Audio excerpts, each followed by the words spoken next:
अभी कुछ दिन पहले डब्ल्यूडब्ल्यू ने अपने रेसलमेनिया 42 को प्रमोट करते हुए एक वीडियो निकाली थी जहां पे Roman Reigns, Brock Lesnar, CM Punk और उनके साथ साथ Cody Rhodes, Paul Heyman, triple H, ये सारे लोग थे। तो भाई डब्ल्यूडब्ल्यू ने अब इसकी पूरी बिहाइंड द सीन एक वीडियो रिलीज करी है और मुझे यकीन नहीं हो रहा कि ये इतने भारी भरकम सारे दिग्गज सुपरस्टार्स एक साथ हैं और इतना ईजी सब कुछ कैसे माहौल है, वहां पे चीजें टेंस क्यों नहीं। क्योंकि बिहाइंड द सीन जो वीडियो में हमने क्लिप्स देखी हैं उसमें Brock Lesnar, CM Punk, Roman Reigns, Cody Rhodes, ये चारों सुपरस्टार मिलके हंस रहे हैं, एंजॉय कर रहे हैं। और ये तो मैं मतलब ब्रॉक लेसनर को तो ऐसी सेटिंग में बिल्कुल भी मेरे को हजम नहीं होता, लेकिन शायद ब्रॉक लेसनर का भी जो बिहेवियर है, नेचर है, अब के डब्ल्यूडब्ल्यू के एनवायरनमेंट के हिसाब से मुझे ऐसा लगता है कि वो बहुत ज्यादा चेंज हुआ है। और जैसे डब्ल्यूडब्ल्यू हर एक का डिफरेंट एडिशन निकाली थी कि रोमन रेंस का अलग निकला था कि रोमन रेंस के पर्सपेक्टिव से वही ट्रेलर के अलग अलग एडिशन आ रहे थे, अभी ब्रॉक लेसनर का भी एडिशन आया। और भाई इसमें जो ब्रॉक लेसनर को लाइन दी है वो कितनी फनी है। वो यहाँ पे बोल रहे हैं कि हर किसी के पास देखो प्लान है। एग्जैक्ट क्या बोला ब्रॉक लेसनर ने वही कोट कर देता हूं। ब्रॉक लेसनर कह रहे हैं कि everybody at this table has a plan until they realise I don't play by them,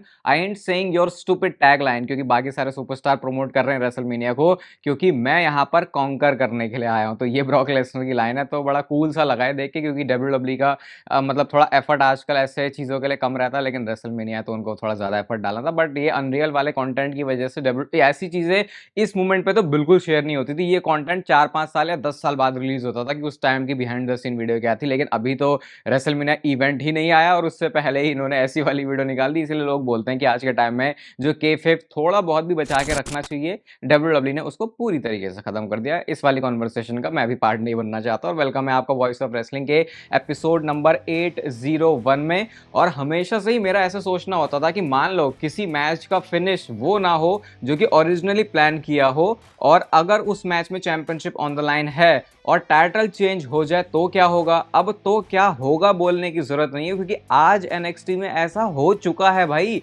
जो चैंपियनशिप मैच था उसमें चैंपियन को ही चैंपियनशिप रिटेन करनी थी, लेकिन हो गया उस मैच में टाइटल चेंज। तो ब्लेक मनरो और थिया हेल के बीच में एनएक्सटी विमेंस चैंपियनशिप के लिए मैच था।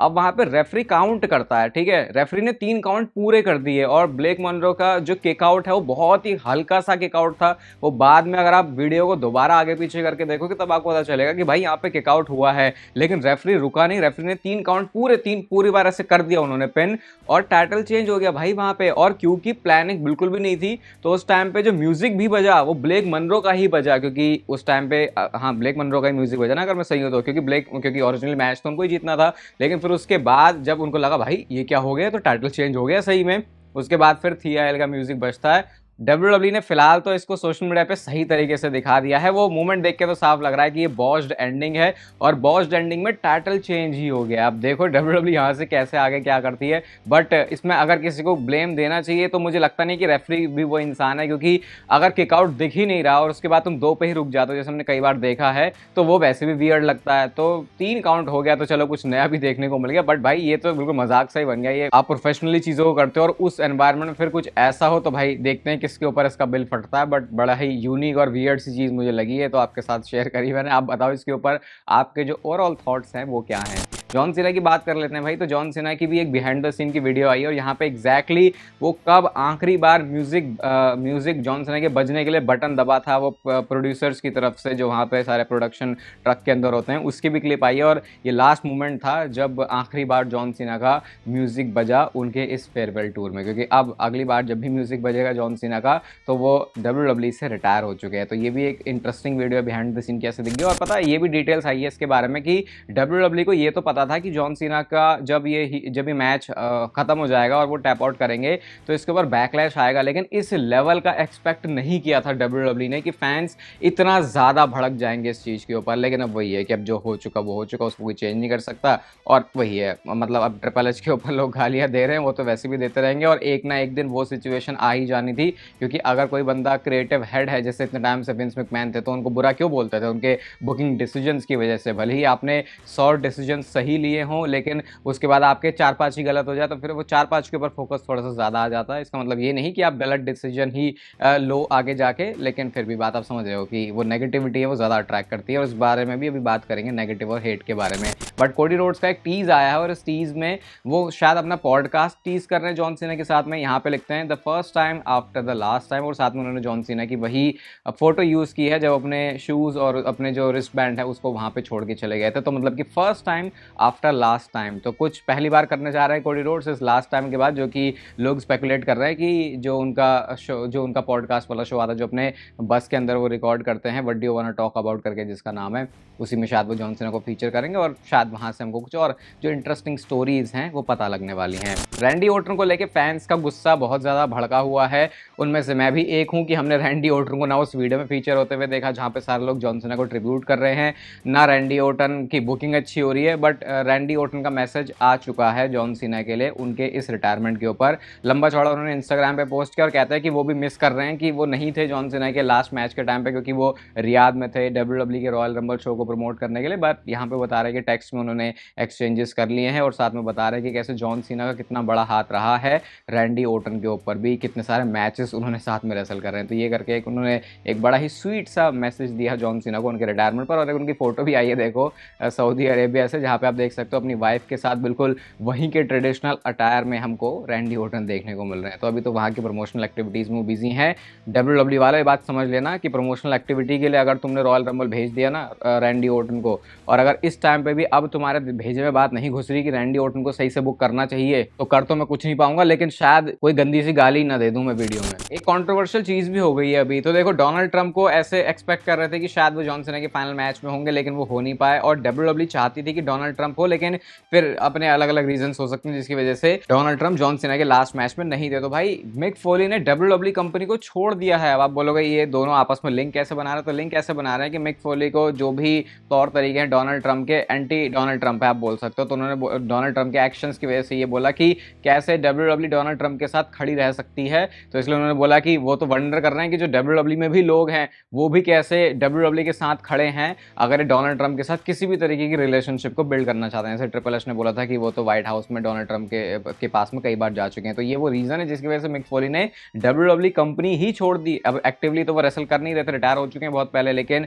जो भी तरीके की छोटी मोटी उनके वन ऑफ अपीयरेंसेस या फिर कुछ बैक स्टेज काम या फिर वो जो लेजेंड्स वाली डील थी, हर चीज़ को पूरी तरीके से मिक फोली ने डिस्कार्ड कर दिया है। ये बात तो माननी पड़ेगी भाई कि कैसे अगर उनका पॉलिटिक्स में जाने का कोई इरादा नहीं है तो फिर कैसे वो अपना इतना तगड़ा स्टैंड ले रहे हैं कि वो जो सारे पैसे उन्होंने वो ठुकरा दिए। बाकी इस चीज़ के ऊपर हम तो क्या ही अपना ओपिनियन फॉर्म करें, ना हमारी वो कंट्री है ना वहाँ के पॉलिटिशियंस हमको कोई लेना देना। बट मिक फोली की इस एक्शन से ट्विटर पर मैं देख रहा था ये चीज़ बहुत ज़्यादा ट्रेंड हो रही है। लिटरली किसी ट्वीट्स के ऊपर तो 1 लाख से भी ज़्यादा लाइक्स है मिक फोली के इस एक्शन पे। ऑब्वियसली जो डोनाल्ड ट्रंप को वहाँ पसंद नहीं कर रहे उनको फिर ये चीज़ बहुत पसंद आई है। कल मंडे नाइट रॉ में फाइनली हमने देखा कि ऑस्टिन थ्योरी रिवील हो चुके हैं जो कि उस मास्क के अंदर थे। तो इसके बाद ऑस्टिन थ्योरी का एक ट्वीट आता है जहाँ पे सिंपली वो लिखते हैं मास्क ऑफ, और इसके ऊपर भी 26,000 लाइक्स है। और इसका डेटा भी आया है कि शुरुआत के 18 घंटे में 21 मिलियन से ज़्यादा इंप्रेशन मिले इस अनमास्किंग को जो हमने ऑस्टिन थ्योरी की मंडे नाइट रॉ पे देखी थी। देखो ये बात तो है कि थोड़ी वो थकेली सी फील हुई क्योंकि क्राउड ने उस टाइम पे ऐसा कोई बहुत ज़्यादा रिएक्शन नहीं दिया,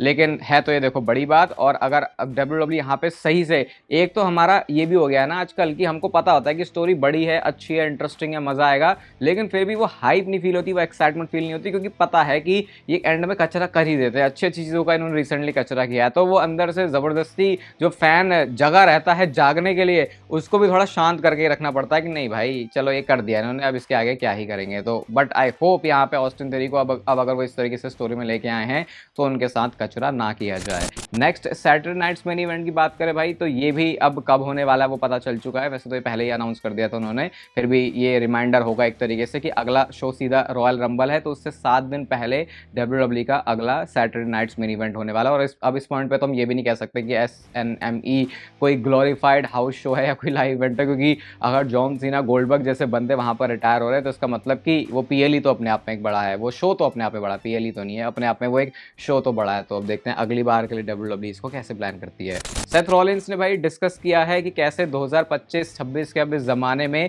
एक हील सुपरस्टार होना बहुत आसान है एक फेस सुपरस्टार होने से। और जो मैं कह रहा था ना कि नेगेटिविटी अट्रैक्ट करती है, वो इसी बात से उसका लिंक था। तो सेथ रॉलिंस ये बोलते हैं कि देखो आज के टाइम पे हर बंदा हर चीज़ को हेट करना चाहता है, नफरत करना चाहता है। अगर तुम किसी चीज़ को पसंद करते हो तो उसके बारे में कोई केयर नहीं करता, उसको कोई अप्रिशिएट नहीं करता, लेकिन जहाँ नफरत की बात आती है तो सारे लोग उसमें इंटरेस्ट लेते हैं। तो कहते हैं भाई बहुत सिंपल है, घटिया आदमी बन जाओ, WWE की स्टोरी लाइन में हील वाला रोल तुम प्ले कर लो और उसके बाद तुम्हें लोग बू करेंगे, तुम्हारे पर हीट आएगी और तुम गोल्ड बन जाओगे। तो एक सिंपल सा फॉर्मेट बताया सेथ रॉलिंस ने, और ये बिल्कुल सही बात है क्योंकि आज से 7-8 साल पहले यही काम उल्टा था। तो इंटरनेट की वजह से मुझे लग रहा है कि जो चीज़ें हैं वर्ल्ड में वो काफ़ी ज़्यादा चेंज हो गई हैं। और इसी वाले पॉडकास्ट में ना एक नाम लिया सेथ रॉलिन्स के सामने और किस सिर्फ एक शब्द में या फिर एक छोटे से चीज़ में एक वर्ड के साथ उनको एसोसिएट करवाना था। तो क्या बोलते हैं सेथ रॉलिन्स, जब उनको ब्रॉक लेसनर का नाम लिया तो भाई उन्होंने सीधा एसहोल बोल दिया ब्रॉक को। फिर जॉन सीना को बोलते हैं गोट, माचो मैन को कहते हैं ओ ये, जो कि उनका कैच फ्रेज भी था। बेकी लिंच के बारे में कहते हैं I am a lucky man.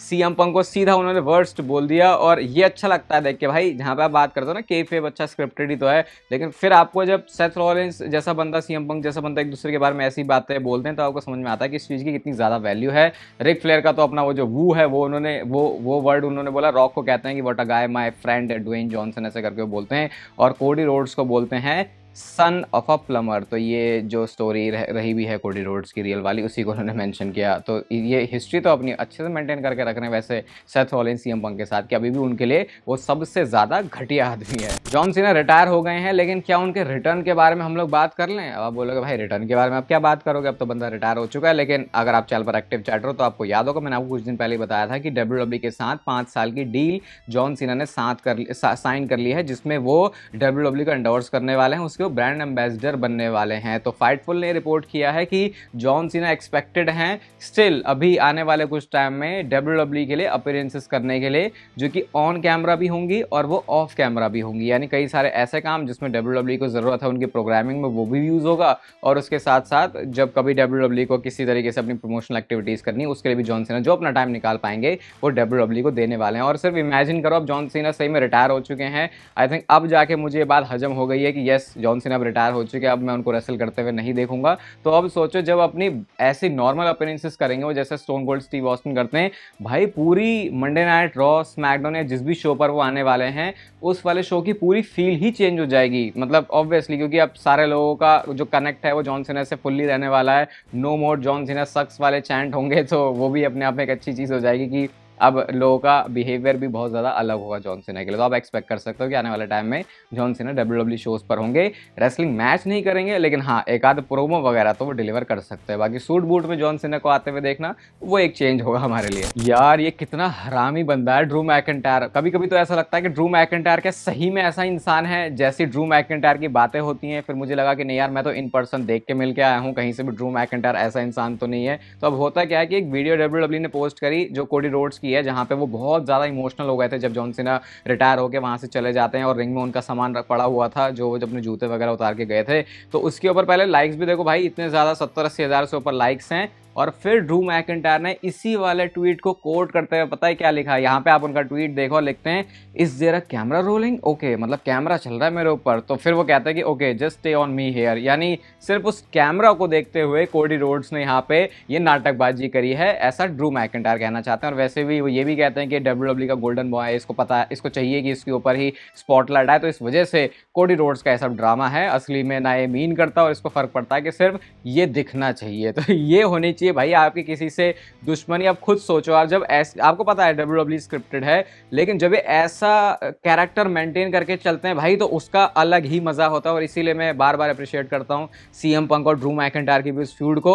और मैंने उस टाइम पे जब उनकी एक फोटो भी आ गई थी जहाँ पे वो रिंग साइड पे साथ में दिख रहे थे, वो भी शेयर नहीं किया था, क्योंकि भाई कई चीज़ों में ऐसा होता है कि आपको वो केएफएफ के हिसाब से चलना पड़ता है। और ये काम कैसे करते हैं ये ड्रू मैकिंटायर हमको समय समय पर बताते रहते हैं। तो अगर आपके पास भी ये वाली फोटो वीडियो आ गई है, क्योंकि मेरे इंस्टाग्राम पे तो मुझे बहुत ज़्यादा आई है, मुझे डीएम्स में मिली है, और ये वो पिक्चर है, पता नहीं ये कहीं वीडियो से है या एक कोई स्क्रीनशॉट है या फिर ये सिर्फ पिक्चर है, मुझे नहीं पता। लेकिन यहाँ पे आप देख सकते हो बैक स्टेज जॉन मॉक्सली को, डीन एम्ब्रोस को जॉन सीना के साथ में। और इससे पहले कि आप ये सोचो ये कब हुआ, WWE ने इसको दिखाया क्यों नहीं, तो आई थिंक अब शायद हमको प्रिपेयर रह जाना चाहिए। इतने ज़्यादा मतलब इसको तो अगर मैं जूम करके भी देख रहा हूँ तो कुछ कुछ छोटी छोटी चीज़ें जो कि मैं पकड़ पा रहा हूँ, जो मुझे बता रहे हैं कि भाई ये एडिटेड फोटो है, वरना भाई ये तो बिल्कुल ही रियल लग रही है। और आज से अगर 6 महीने पहले भी ये फोटो आ जाती तो भाई ये फोटो अपने आप में असली लगने वाली थी, लेकिन ऐसा कुछ हुआ नहीं है। जॉन मॉक्सली का भाई सिंपल सा समझो पंगा, उनका 26-27 तक अभी AEW के साथ कॉन्ट्रैक्ट है, तो अभी ऐसा कुछ नहीं होने वाला। जो भी चीज़ें होंगी वो आपको इस चैनल के ऊपर पता चल जाएंगी, तो उसके लिए आप इस चैनल को सब्सक्राइब करके रख सकते हो।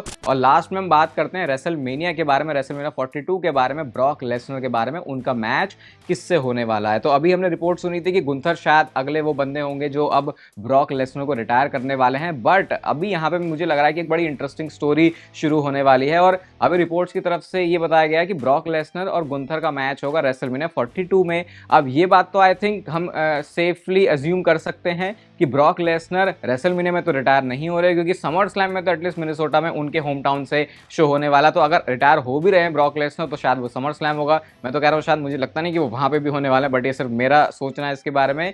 तो शायद ये ब्रॉक लेसनर और गुंथर के बीच में मल्टीपल मैचेस करवाने वाले हैं, जैसे हमने कोडी रोड्स और ये ब्रॉक लेसनर की भी फ्यूड देखी थी, तो जहाँ पे गुंथर और ब्रॉक लेसनर आमने सामने होंगे। और अगर ये मैच रेसलमेनिया में हो रहा है और ये ब्रॉक लेसनर का लास्ट मैच नहीं है, तो शायद यहाँ पे एक वो बीस्ट वाला, असली बीस्ट इनकार्नेट वाला मोड एक्टिवेट हो सकता है, जब रेसलमेनिया में ब्रॉक लेसनर गुंथर को हरा दें। किस लिए? ताकि इनकी जो स्टोरी है वो वहाँ से और ज़्यादा आगे बढ़े। हाँ, एंड में जाके तो भाई जिस तरीके से गुंथर ने जॉन सीना को हराया है, आप रेडी रह जाओ कि गुंथर और ब्रॉक लेसनर के बीच में भी आपको सिमिलर चीज़ दिखेगी। लेकिन शायद फ्यूड की स्टार्टिंग में धुआं उड़ा सकते हैं ब्रॉक लेसनर गुंथर का, अगर ये मैच WWE करवा रही है रेसलमेनिया 42 में। बाकी तो अब ये चीज़ें आगे ही पता चलेंगी कैसे चलती हैं, जब हम थोड़ा सा डेट और क्लोज हमारे आ जाएगी। बाकी इस वीडियो को अगर आप यहाँ तक देख रहे हो तो इसे लाइक कर देना। चैनल के मेंबरशिप वाले कंटेंट में इंटरेस्टेड हो तो चैनल की मेंबरशिप आप लोग ज्वाइन कर सकते हो, और इस चैनल को सब्सक्राइब करके नोटिफिकेशन बेल को ऑन कर दोगे तो सारी वीडियो के नोटिफिकेशन भी आपको मिलते रहेंगे। बाकी तब तक फिर लेते रहो जिंदगी के मजे।